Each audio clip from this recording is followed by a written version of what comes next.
Tonight on The Roast, we look at Tony Abbott's first week as Prime Minister, and Colin Barnett calls for an increase in GST. But first... Union boss Paul Howes has announced he won't be a candidate for Bob Carr's Senate seat. Two reasons. One, Bob Carr's still sitting in it. And two... If I was to be a candidate for this position, it would be a divisive, negative and destructive fight within the New South Wales branch of the Australian Labor Party. Yeah, leave that to the federal Labor Party. Howes also acknowledged that being outspoken about policies like same-sex marriage may have put him at odds with some in the Labor Party. Sometimes I should probably be a little bit more faceless when I am dealing with some of my policy issues. More faceless? This is the man who wrote the book Confessions of a Faceless Man. How do you get more faceless than faceless? My guess is you get EC, the freakish doll from 90s kids show Liftoff, take a gelato spoon and scoop out the front of the faceless head. Of course, this has all come about due to speculation that former Foreign Minister Bob Carr will quit his position as Senator. Now, I'm not saying he was only in it for the frequent flyer miles. He was also in it for the free pyjamas. Victorian opposition leader Daniel Andrews has been suspended from Parliament for 3 days after he challenged rulings and raised points of order. Mr Andrews refused to leave when the Speaker asked him to exit the chamber and still didn't budge when the Speaker called in the Sergeant-at-Arms. But that's not surprising when you consider the Sergeant-at-Arms is this unarmed non-sergeant whose responsibilities normally include coordinating ceremonial functions and oversight of the tours unit. A motion was then put forward to suspend Mr Andrews for 3 days, but the vote was tied due to the absence of independent MP Jeff Shaw, who was apparently unable to attend because he was sick. Poor guy. Just on Tuesday he gets charged with fraud-related offences and now he's sick. Jeff, I'd stay home if I were you. You've come down with a case of 24 charges from the Victorian Police. My prescription, bed rest and a midday dose of Ellen.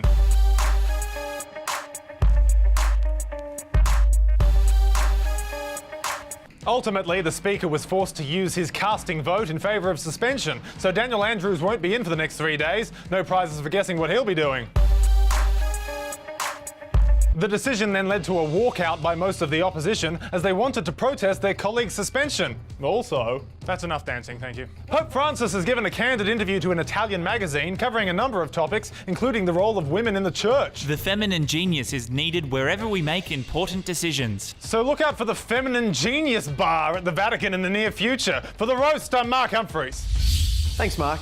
Well, we've reached the end of Tony Abbott's first week as Prime Minister, and after spending his first few days in office cutting 100% of climate science departments, announcing a 95% male cabinet and appointing himself Minister for Women's Issues, thereby demonstrating 0% self-awareness, Tony has also announced he will consider blocking an ACT same-sex marriage bill, saying, as you know, under the Constitution, the Commonwealth has responsibility for marriage. Good, find me a wife, do your job, Commonwealth. But I guess my future marriage is a pretty low priority, what with all the climate issues that they have to deal with. And by deal with, I of course mean destroy all climate-related institutions and salt the earth where they stood. And this really couldn't have come at a worse time because next Friday, the Intergovernmental Panel on Climate Change is going to release its latest report. And since it was the Climate Commission's role to interpret those findings, who is the government going to turn to now? Hello, are you okay? Oh, help me. I've been stuck on here for a week. Oh, thank God I found you. Can you tell me what this says? Oh, oceans are rising and climate change is real. All right, thank you very much. Thank God you're here. I'm saved. Hello? Yeah, I'm afraid no one survived. I guess this document will remain a mystery.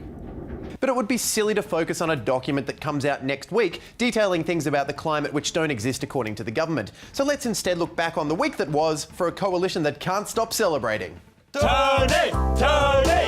Tony! Bring on the surplus! Let it run! Double boat! Oh, here we go! 3, 2, 1!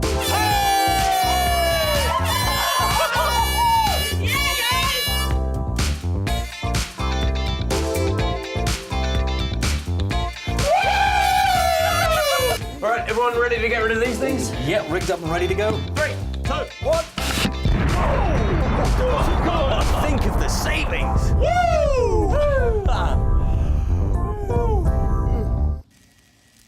Guys, wake up. What day is it? Friday. Friday. It's only been 3 days. Oh, thank God that's over. Oh my God, Abbott is still going. What? He's going up to Tim Flannery and ACT same-sex marriage.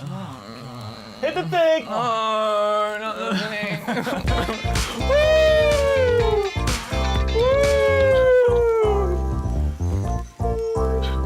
Yeah, so it's been a busy first week for the new Prime Minister. But with all of these highly controversial changes, I have to say I'm pretty shocked no one brought up the GST. Because if you want to court real controversy, you mention the GST. That's why during the election, Tony Abbott was as categoric as he could be. Let me be as categoric as I can. The GST won't change. Full stop.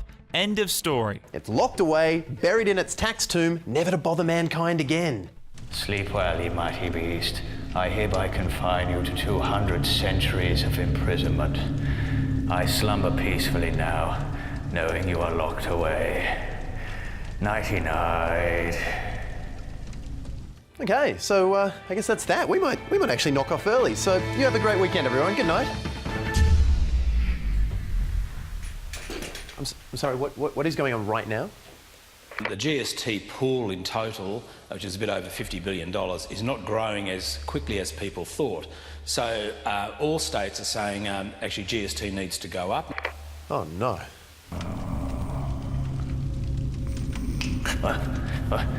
Is it meant to be doing that? That sounds unnecessarily creepy.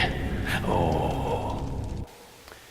Well, that is just great. Didn't anyone tell Colin Barnett that just saying the letters GST can bring it to life, like John Howard discovered back in 1995?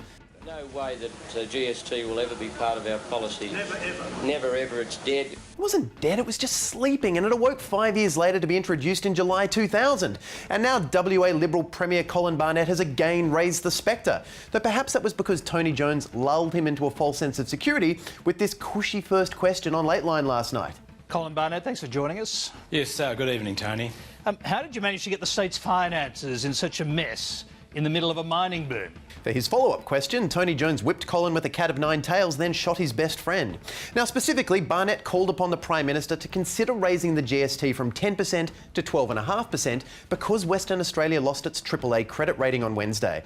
But why would we take advice from someone who can't even keep their finances together in the middle of a mining boom and who cries when Tony Jones shoots his friend on national television? Well, according to Captain Povo, I suspect the Australian people are mature enough to say we'll cop that. well, that's very flattering that you think that we as a country are that mature, but I have to say an increase to the cost of living, it's the one thing Australian people never cop. The legal rights of asylum seekers are being taken away. No, that's not great, but I'll cop it. Ignoring the threat of climate change. I'm not crazy about that either, but I'll cop it. Barnett wants to raise the GST by 2.5%. Oh, this I will not cop. Honey, find me Colin Barnett's second best friend. And can I have an ice cream? And apparently the Prime Minister is in no mood to cop it either, coming out today and saying literally exactly the same thing he did a month ago. The GST won't change, full stop, end of story. How many times does the guy have to finish that story? Anyway, nice try, coinless Colin. Not only have you failed publicly in your attempt to raise a tax on every single person in Australia just to fix your financial mismanagement, you've also somehow managed to end the week in which Tony Abbott attacked climate change, asylum seekers and women in cabinet by making him look like he's concerned for the little guys. So how about we say we'll end our episode here before our scheduled week off next week and you don't ever mention the GST again. Yep? Okay, good night. Go to sleep, creepy door. That is definitely scary. I'm all alone with the door in perpetual fear. I'm alone with the door, protecting my sweeties. The GST is safe with me, and I hope it never wakens. Oh, yes, please don't wake up.